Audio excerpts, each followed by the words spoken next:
On a cold night in November 2019, Daniel Morris was working as a pizza delivery driver in a suburb of Ohio.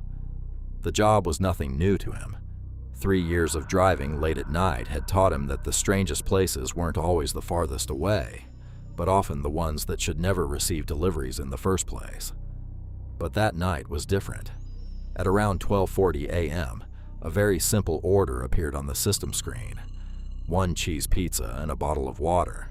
Nothing seemed suspicious except for the address. It was located in an old, isolated area outside the city, marked with a red warning indicating cash payment only, and there was no phone number attached to the order.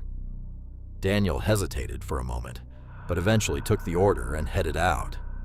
As he drove farther from town, the city lights gradually faded behind him, swallowed by dark roads wrapped in fog and rain.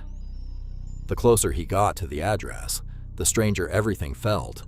An abandoned street, a lone street lamp flickering irregularly, and old wooden houses that looked untouched for decades.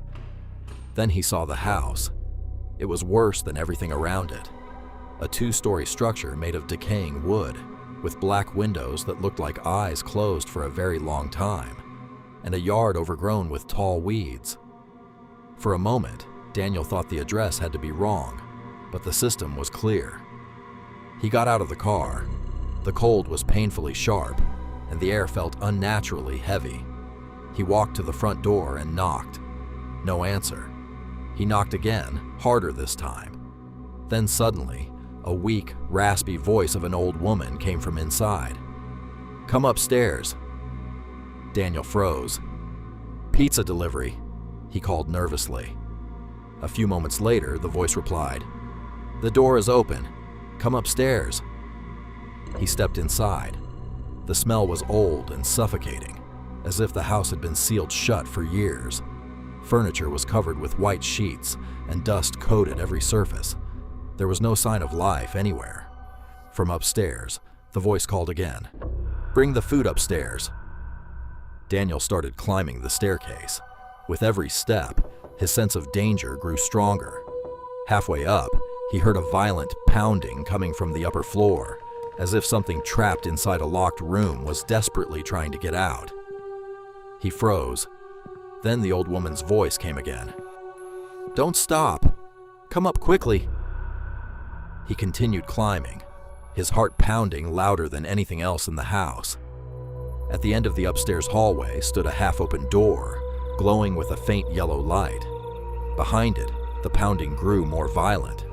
Along with it came the sound of heavy breathing, as if something enormous was struggling to break free. Daniel stopped in front of the door. "Your order, ma'am." And then he saw her, a frail old woman sitting in a chair. Her eyes were fixed on the door, not on him. She wasn't looking at him at all. Coldly, she said, "Leave the food and go."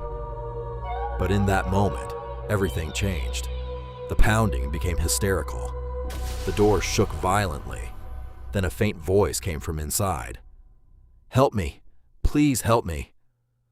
Daniel's blood ran cold. Suddenly, the old woman turned toward him. Her eyes widened in terror. "Who are you? What are you doing here?" The voice behind the door spoke again, clearer this time. "Open the door, please!" The old woman screamed, "Get out, now!" But the pounding kept growing louder. The breathing behind the door became clearer, closer, heavier. In that moment, Daniel stopped thinking. He dropped the pizza and ran. As he rushed down the stairs, he heard the upstairs door slowly creak open behind him. Then, footsteps, heavy, slow, following him. He burst outside, trembling, and jumped into his car. But before he drove away, he noticed a single lit window on the second floor. Inside it, a very tall shadow stood motionless, staring directly at him. Daniel sped away. Yet in his rearview mirror, he couldn't shake the feeling that something hadn't stayed inside that house. Something had come out with him. The next day, he told his manager everything. The manager remained silent for a long moment before asking, "Are you sure about the address?" When Daniel showed it to him, The manager's face immediately changed. That house, no deliveries should ever be sent there. Later, Daniel discovered that the property had once been the scene of a brutal crime. An elderly woman had been murdered there years earlier, and her son had vanished under mysterious circumstances.